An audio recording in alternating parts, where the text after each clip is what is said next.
কৃষ্ণ, কোথায় তুই? দেখ, আমি আবার এসেছি। তুমি কার সাথে কথা বলছো? আমি তো নিজেই তোমার অপেক্ষা করছি, পাতালাসুর।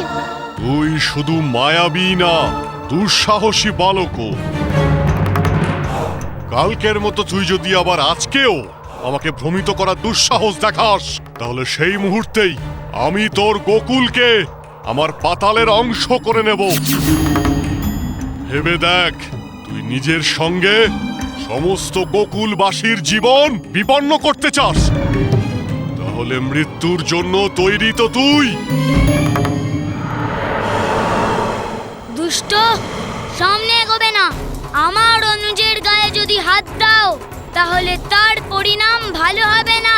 এই বালক, আগে বল তুই কে? আমি হলাম কৃষ্ণের অগ্রজ বলরাম। দাদা, তুমি এখানে কেন এলে? এই দৈত্য খুব দুষ্ট, তুমি এখান থেকে যাও। কানু, যদি আমি এখানে না আসতাম তাহলে কে আসতো বল? তোকে একাই দৈত্যের সাথে লড়াই করার জন্য কিভাবে ছেড়ে দিতাম? তুই না ছোট মাকে বলেছিলি কানু যে আমিও বনে গিয়েছিলাম? তো নে, আমিও বনে চলে এলাম। আমি থাকতে আমার কানুর গায়ে কেউ হাত দিতে পারবে না, বুঝলি?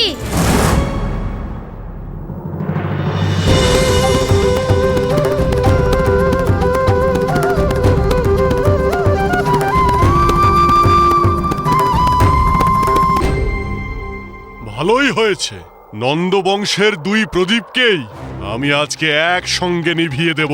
তোমরা দুজন প্রস্তুত হয়ে যাও।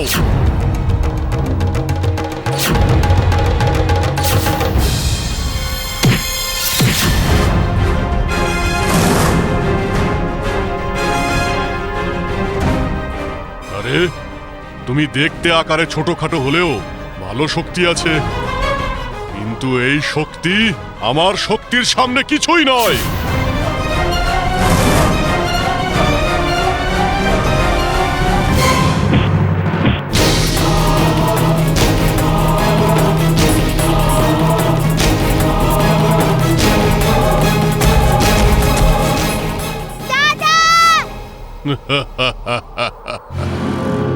তোমার দাদা এসেছিল তো তোমায় রক্ষা করতে, কিন্তু এবার মনে হচ্ছে ওকে তোমাকেই রক্ষা করতে হবে।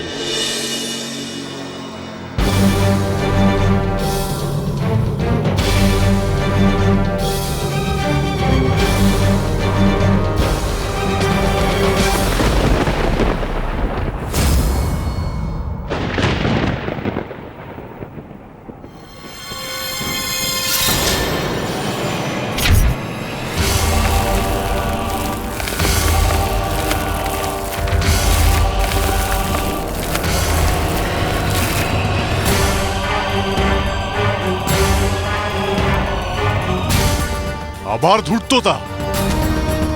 এবার তোর চালাকি কোনো কাজে আসবে না, মূর্খ বালক।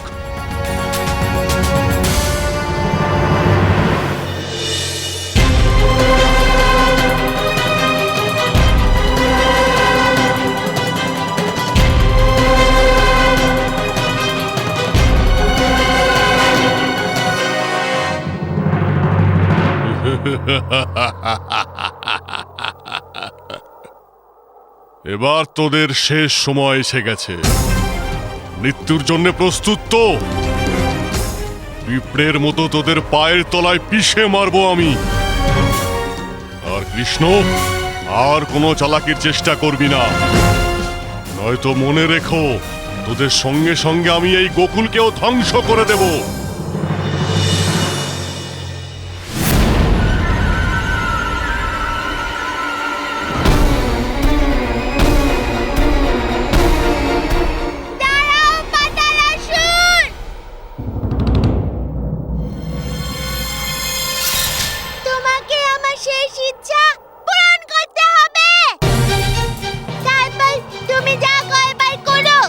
ইচ্ছে বল। তুমি আমাদের পায়ের তলায় পিষে মারবার আগে আমরা দুজন চাই যে কিছুক্ষণের জন্য আমি একটু বাঁশি বাজাবো। ঠিক আছে মূর্খ বালক, বাজা তোর বাঁশি, কিন্তু এটা যেন মনে থাকে, আমার সঙ্গে যদি চালাকি করিস তাহলে তোদের এই গোকুলের কি অবস্থা করব। হ্যাঁ হ্যাঁ জানি।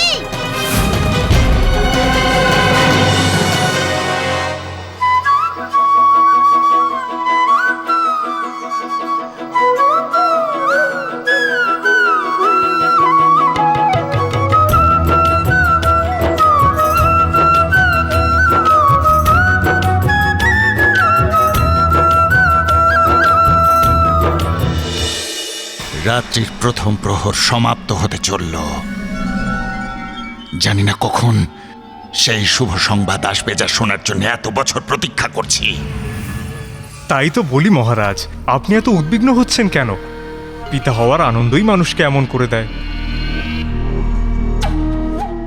কিন্তু মহারাজ, আপনি কোনোদিন বলেননি তো যে আপনি পিতা হতে চলেছেন।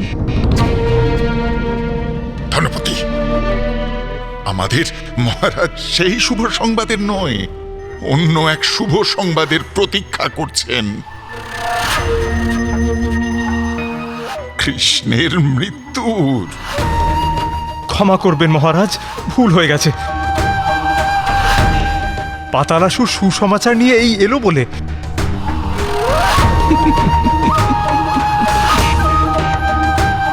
কিন্তু এবার আমি একেবারেই নিশ্চিত যে পাতালসুর বিজয়ী হয়েই ফিরবে।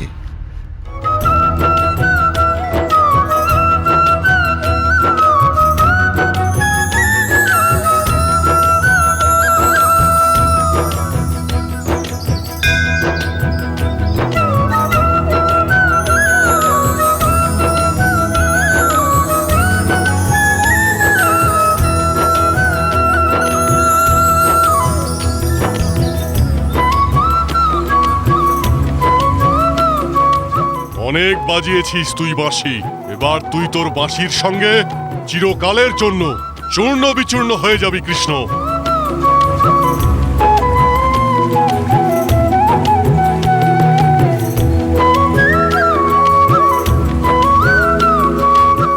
আর এটা কি হলো? আমার পা আবার কেন আটকে গেল?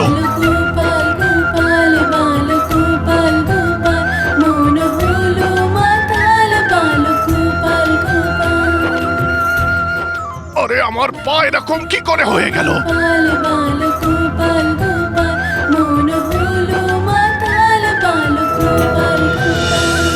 আমি বারণ করা সত্ত্বেও তুই তোর মায়া আবার প্রয়োগ করেছিস কৃষ্ণ। হ্যাঁ, আমি আমার গোকুলকে রক্ষা কবচ পরিয়ে দিয়েছি।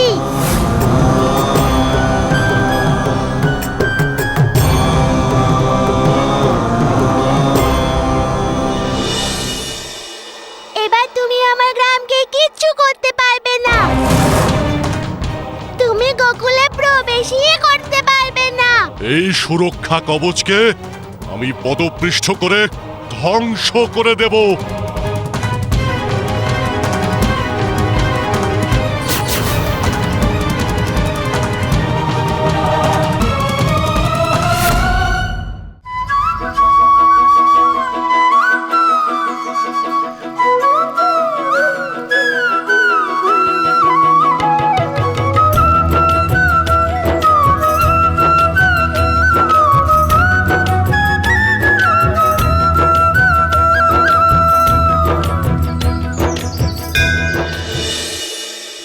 বাহ, তো গোকুলবাসীদের সুরক্ষার জন্য আপনি সঙ্গীতের কবচ বানিয়েছিলেন? রুক্মিণী, সঙ্গীতে অনেক শক্তি থাকে। আর এটা শুধু কবচ নয়, জীবন। সঙ্গীত খারাপকেও ভালো করে দেয়। তা সে কোনো খারাপ স্বভাব হোক, বা খারাপ সময়, বা কোনো খারাপ মানুষ। সঙ্গীত বিশ্ব সংসারে আনন্দ আর জীবনের সঞ্চার ঘটায়।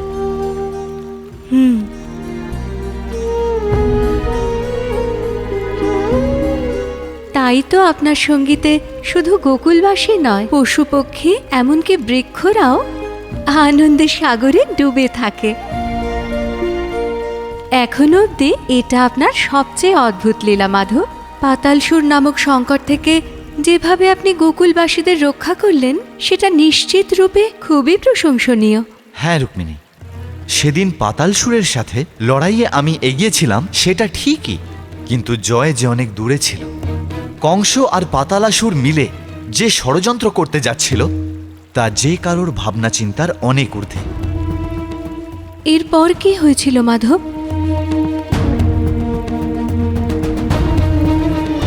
মহারাজ, এখন তো আমিও চাইছি যেন শীঘ্রই একটা ভূমিকম্প হোক।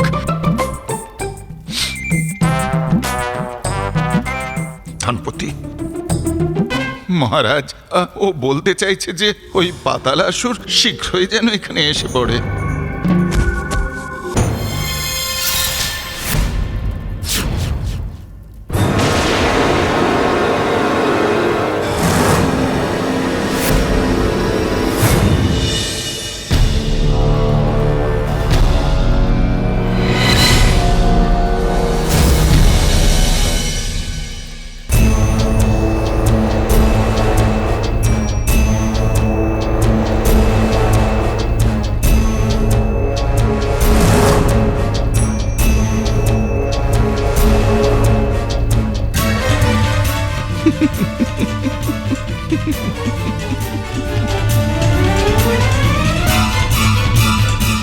আর কতবার আমাকে পরাজিতদের মুখ দর্শন করতে হবে?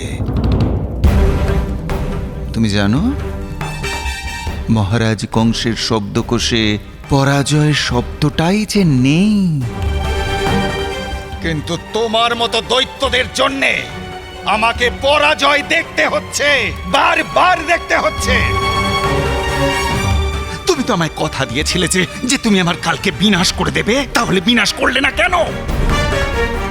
হ্যাঁ মহারাজা কংস, আমি আপনার কাছে ক্ষমা প্রার্থী। আমি আমার পরাজয়ের প্রায়শ্চিত্ত করতে চাই।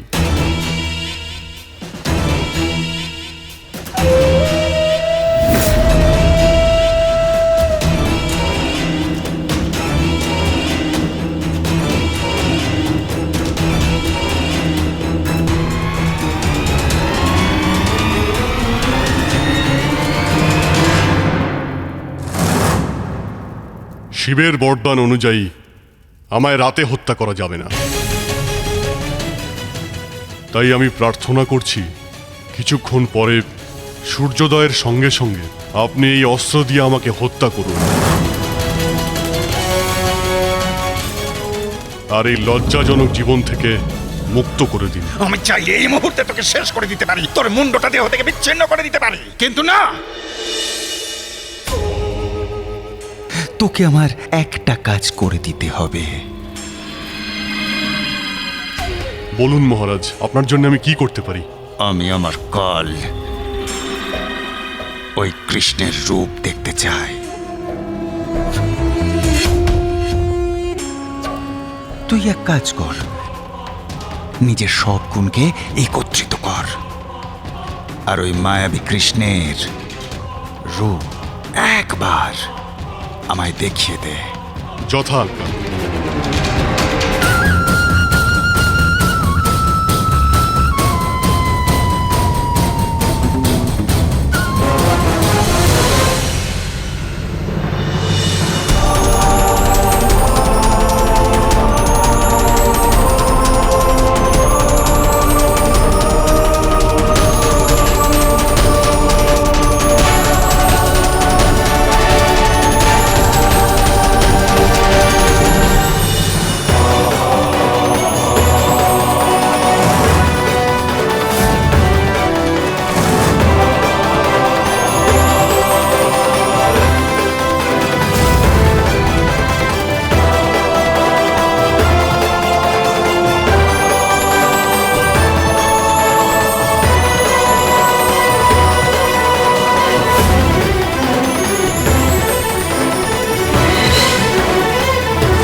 তুমি আমার অনেক দৈত্য, অনেক দানবকে ধ্বংস করেছ। বিনাশ করেছিস তুই। তুই কি ভেবেছিস তোর অলৌকিক শক্তিতে আমি ভয় পেয়ে যাব? না, কি করে ভয় পাবো? আমি তো স্বয়ং কংস। তুই আমার কাল, তাই না? তাহলে আমি হব তোর মহাকাল স্বরূপ।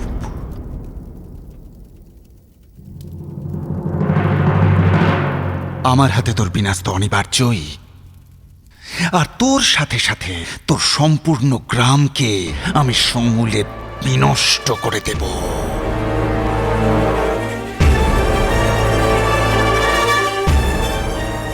কিন্তু মহারাজ, কৃষ্ণ গোকুলকে চতুর্দিকে সুরক্ষা কবচে বেঁধে রেখেছে। এবার আপনি ওই সুরক্ষা কবচকে কিভাবে ভাঙবেন?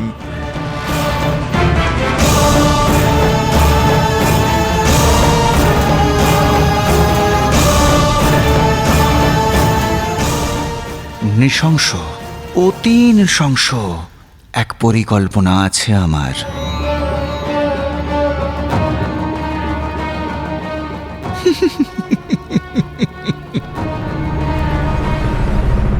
ত্রিলোকের এক নাথ যার ভুজঙ্গ যে বিশাল, প্রহার করে করে সংহার পাবেনি মায়া জাল।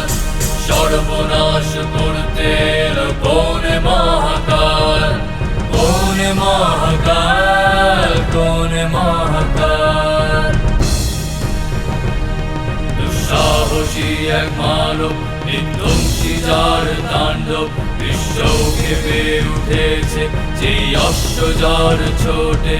দেবতার না অংশ সে, দানবেরই বংশ সে। মথুরাপতি সে, কংসতার নাম যে, কংসতার নাম যে, কংসতার নাম যে।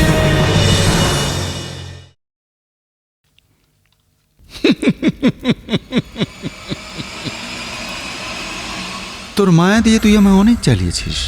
তুই কি ভেবেছিস মায়া কি শুধু তুই জানিস? না, মায়া তো শুধুমাত্র কংসেরই অধীন। জানিস, আমি তোর চতুর্দিকে মায়ার এমন জাল রচনা করব যে তার থেকে বাইরে বেরোনো তোর পক্ষে অসম্ভব হয়ে দাঁড়াবে। দেখো না, ও একটা ছোট্ট অবুধ বালক, আর আমি স্বয়ং শক্তিশালী মহাবলশালী মহারাজ কংস। ও কিনা আমার বিরোধিতা করছে। অনেক রকম রূপ ধারণ করে ও পাতালাসুরকে ভ্রমিত করেছে, কিন্তু এবার আমি ওই কৃষ্ণকে এমন রূপ দিয়েছি যে গোকুলবাসীরা ওকে চিনতেও পারবে না।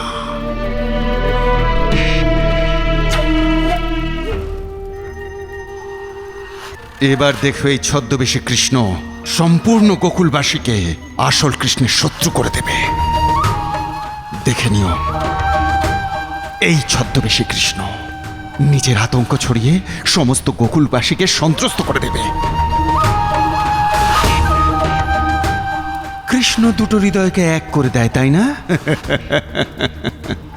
আর এই ছদ্মবেশী কৃষ্ণ হৃদয়কে ভাঙার কাজ করবে। বা মহারাজ, কিন্তু আসল কৃষ্ণ থাকতে এই ছদ্মবেশী কৃষ্ণ গোকুলবাসীকে কিভাবে ভ্রমিত করবে? সমাধান তো সামনেই। ওই আসল কৃষ্ণ একটা রক্ষা কবচ বানিয়ে রেখেছে না সমগ্র গোকুলের ওপরে। তাকে ভাঙবে এই ছদ্মবেশী কৃষ্ণ, নিজের কুকর্ম দিয়ে চতুর্দিকে আতঙ্ক ছড়িয়ে। আর যখনই ওই আসল কৃষ্ণ গোকুলের বাইরে আসবে, পাতালাসুর তাকে শেষ করে দেবে। কিন্তু মহারাজ, গোকুলবাসীদের এই কৃষ্ণের প্রতি অসম্ভব প্রেম ভালোবাসা আছে। তাহলে এই কৃষ্ণ কিভাবে ওই আসল কৃষ্ণের প্রতি ঘৃণার জন্ম দেবে ওই গোকুলবাসীদের মনে। আমার তো এ কাজ অসম্ভব বলে মনে হচ্ছে। অসম্ভবকে সম্ভব করবে এ ছদ্মবেশী কৃষ্ণ। আর ওকে সহায়তা করবে তোমরা দুজন। যথা আজ্ঞা মহারাজ। কিন্তু ও কি কৃষ্ণ যেসব ভালো কাজ করেছে খারাপ কাজে পরিণত করতে পারবে?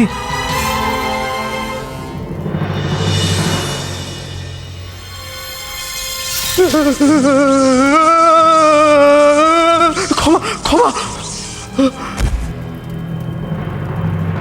ক্ষমা করবেন মহারাজ, ভুল হয়ে গেছে। হ্যাঁ মহারাজ, এবার আপনি নিশ্চিন্ত থাকুন। আমরা আমাদের সমস্ত প্রশ্নের উত্তর পেয়ে গেছি। কিন্তু মহারাজ, একটা কথা আমি বুঝতে পারছি না যে আপনি আমাকে কেন পাঠাচ্ছেন। আমি এই খলনায়কের কি সহায়তা করব? মহারাজ, আপনি যদি আমাকে দয়া করে কিছু মায়াবী শক্তি প্রদান করেন তবে আমি এই খলনায়কের সহায়তা করতে পারবো। আপনি তো জানেন যে আমিও একটু আধটু ছল চাতুরি করে থাকি, তাই মহারাজ একটু করুণা চাইছি আমি।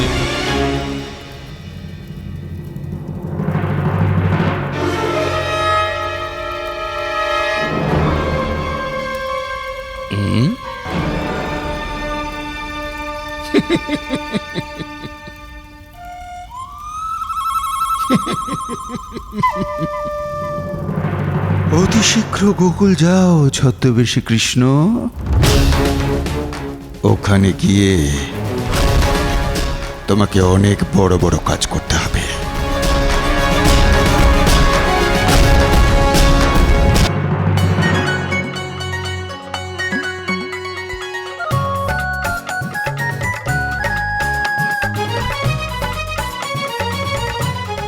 আরে দেখো কি অদ্ভুত পাখি!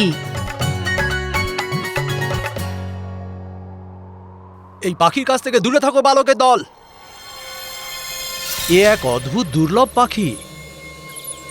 এটা আমি মহারাজ কংসের কাছে নিয়ে যাচ্ছি।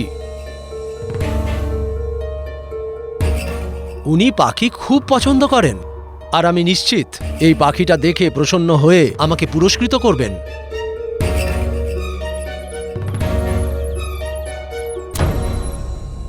আমাদের এই পাখিটাকে মুক্ত করতে হবে।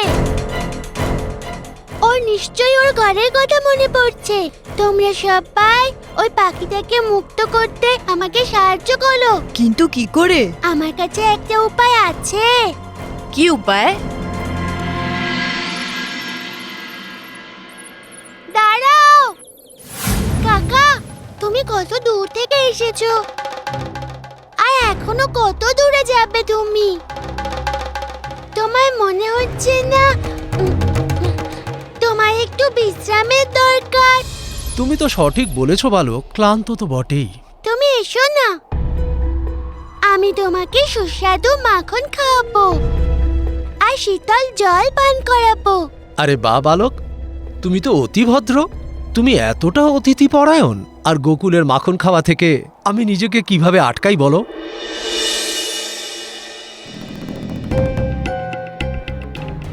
বিশ্বাস হচ্ছে না কানু? তুমি তোমার প্রিয় মাখন ওই পাখির স্বাধীনতার পরিবর্তে ত্যাগ করছো।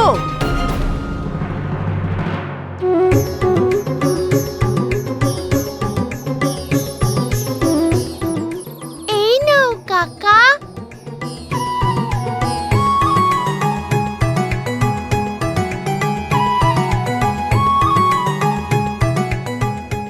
অপূর্ব, এরকম সুস্বাদু মাখন আমি কোনোদিন খাইনি। কাকা, তুমি এই মাখনটা খেতে থাকো, আমি আসছি।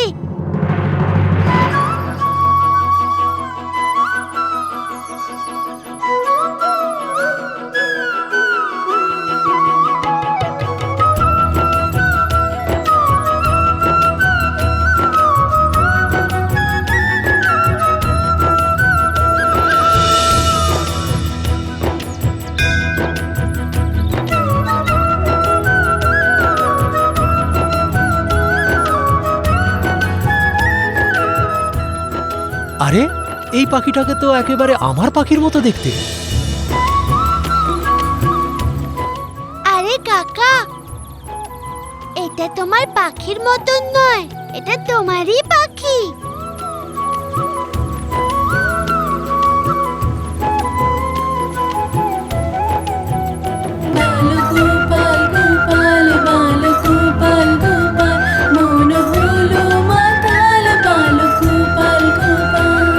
দুষ্টু বালক, তুমি এটা কি করলে? আমার পাখি আমাকে ফিরিয়ে দাও। না, দেব না কাকা।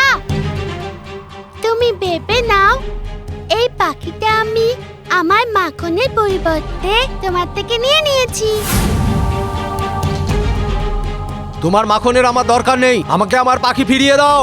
দাও। ঠিক আছে, তাহলে আমার মাখনও ফিরিয়ে দাও, আমিও তোমার পাখি ফিরিয়ে দেব। তুমি আমাকে মাখন খাইয়ে ঠকাতে চাইছো? আমার পাখি তোমাকে ফেরত দিতেই হবে। আমি একটা কাজ করি, আমি তোমার পিতার কাছে গিয়ে নালিশ করব। ঠিক আছে, যেমন তোমার ইচ্ছা। চলো আমার বাবার কাছে। চলো।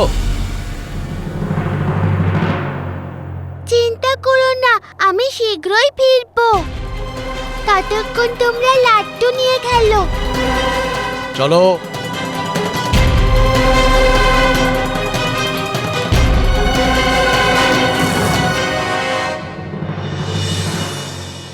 শোনো, কৃষ্ণের সুনাম নষ্ট করার এটাই সুযোগ। গোকুলে যাও আর এত আতঙ্ক ছড়িয়ে দাও যেন সকল গোকুলবাসী গোকুল ছেড়ে পালিয়ে যায়, আর তারপর পাতালাসুর কৃষ্ণের বধ করে দেবে। বুঝেছো? যাও, অতি শীঘ্রই যাও, যাও।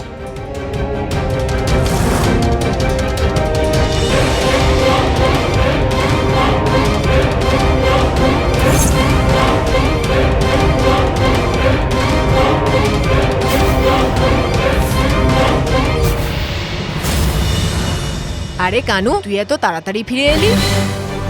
যশোদা মায়ের পুত্র তো নিশ্চয়ই মিষ্টি কথায় ভুলিয়ে দিয়েছে।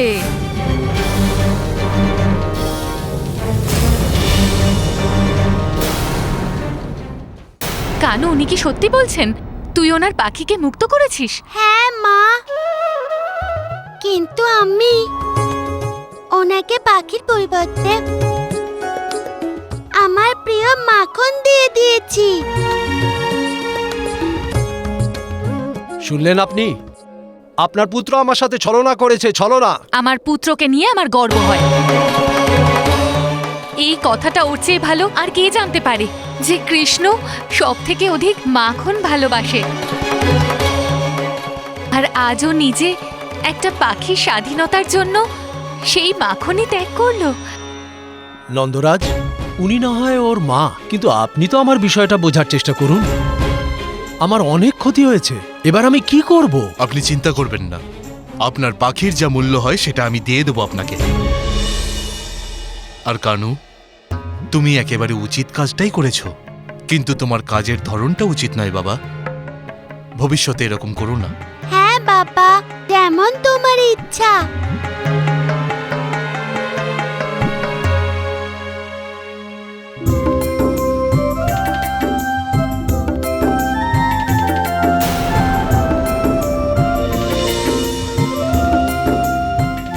কানু, তুই এটা করতে পারবি?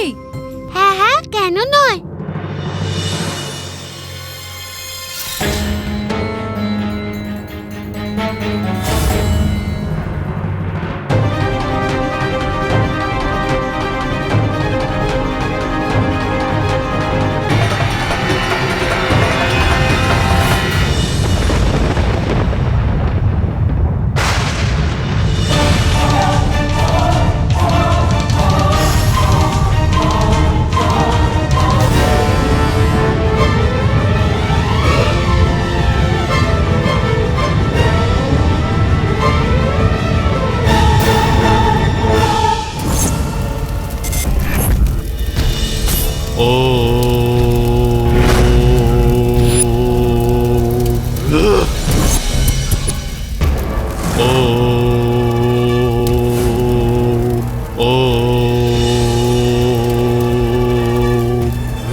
দেখতে থাকো মায়াবী কৃষ্ণ, আমি কিভাবে গোকুলের ওপর তৈরি করা তোমার রক্ষা কবচকে ধ্বংস করে দিই। একদিকে তোমার বদনাম হবে, অন্যদিকে তোমার ওই রক্ষা কবচকে ধ্বংস করার অস্ত্র আমি বানাবো।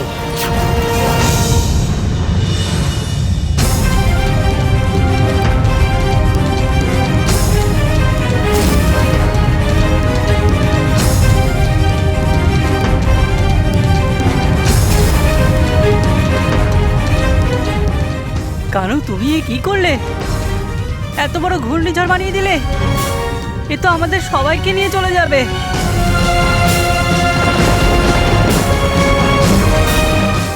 আরে সবাই পালাও এখান থেকে।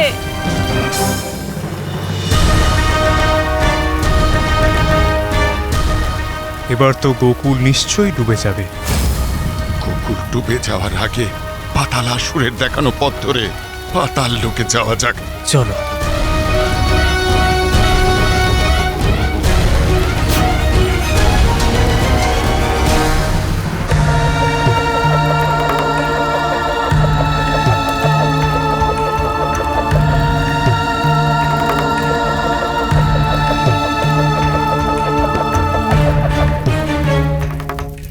এটা কি করছো পাতালাসুর?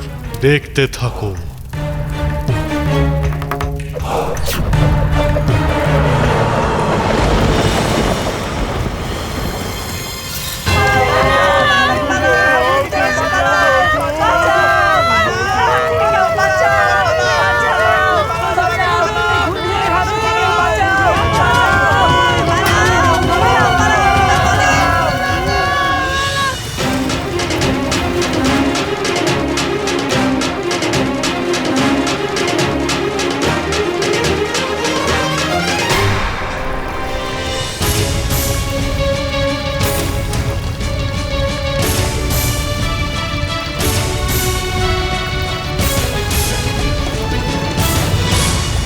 হে ভগবান, এই কেমন মায়া!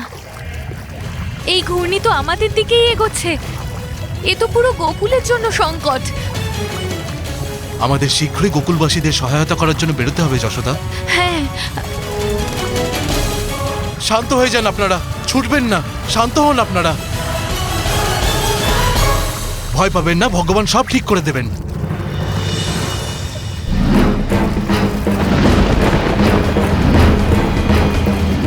কানু কোথায় স্বামী?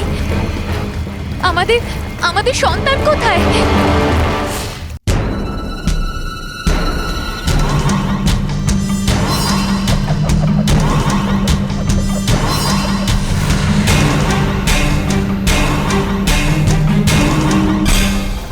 এবার শ্রীহরি গোকুলকে রক্ষা করবেন।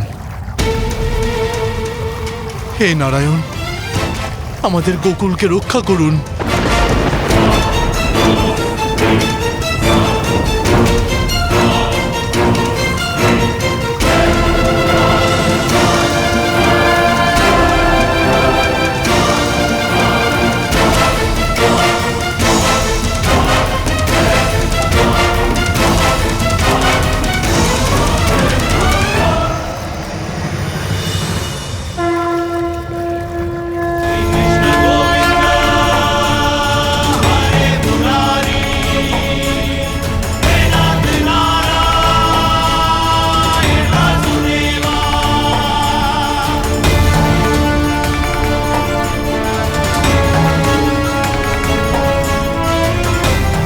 যারা নিষ্পাপ মনে আমার কাছে প্রার্থনা করে, আমি সর্বদা তাদের সহায়তার জন্য এগিয়ে যাই।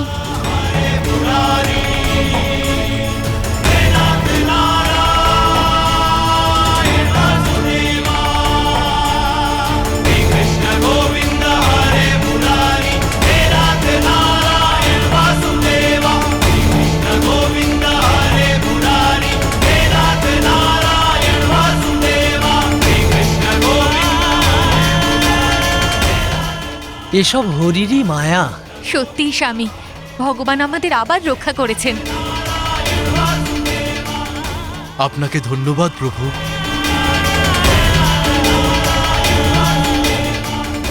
কানু, বলরাম,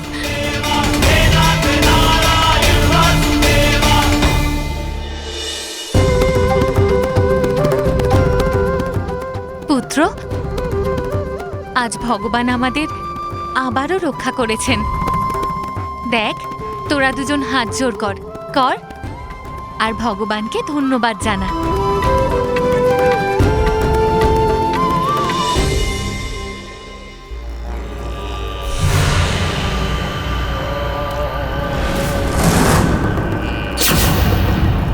ওই আসল কৃষ্ণ আমার বানানো ঘূর্ণিঝড়কে বিধ্বস্ত করেছে।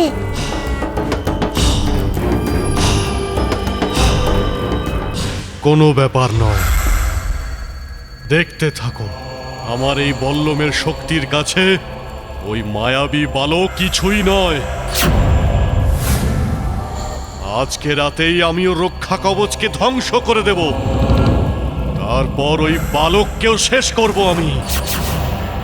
কিন্তু মনে রেখো, এই কাজ করার আগে ওই আসল কৃষ্ণকে গোকুল থেকে তাড়ানো অতি আবশ্যক। ওকে নিয়ে তুমি আর ভেবো না, ওর জন্য আমার একটা পরিকল্পনা আছে।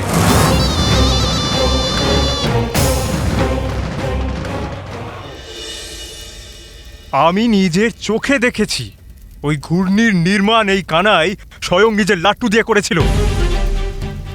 না, এ অসম্ভব। আমার কানু তো একটা ছোট্ট বালক, আর আমার কানু এমন কেন করবে? তাছাড়াও কানুকে নিয়ে তোমাদের সবার অভিযোগ সব সময়ই থাকে। আমি ভালো করেই জানি তোমরা কানুকে এসব মিথ্যে অপবাদ দেওয়ার জন্যই বলছো। আপনি আমাকে বিশ্বাস করেন না তো ঠিক আছে, বাকি বালকদেরকে জিজ্ঞেস করে দেখুন, ওরা তো সত্যিটা বলবে। এটা সত্যি, কানুই নিজের লাট্টু দিয়ে ঘূর্ণিঝড় তৈরি করেছিল। এরা তো বালক মাত্র, হতে পারে ওদের দেখায় কোনো ভুল ছিল। আর এমনিতেও আমাদের এই গ্রামে একের পর এক অনেক মায়াবী আক্রমণ হয়েছে, হতে পারে এটাও কোনো দৈত্য করেছে। আর সেটাও তখন যখন আমাদের কানু লাট্টু নিয়ে খেলা করছিল। আপনি ঠিকই বলেছেন স্বামী, আমাদের কানু তো ছোট, ও এরকম করতেই পারে না। ও অন্যের ক্ষতি কি করে করতে পারে? ও তো নিজেরই খেয়াল রাখতে পারে না। হ্যাঁ, ঠিক বলেছে মা। আমি তো ছোট বালক, সরল, দুর্বল। হ্যাঁ, আমাদের কানু এরকম করতেই পারে না। হ্যাঁ, কানু এরকম করতে পারে না। এই নন্দ সর্বদা নিজের পদের দুর্ব্যবহার করেছে, নিজের পুত্রের সমস্ত অপরাধকে ক্ষমা করেছে। কিন্তু সেই মহাজনের কি দোষ যে অত কষ্ট করে ওই পাখিটাকে ধরেছিল? এই কানাই সেই পাখিটাকে মুক্ত করে দিল। ওর কি এই অপরাধের জন্য শাস্তি পাওয়া উচিত নয়? অবশ্যই উচিত।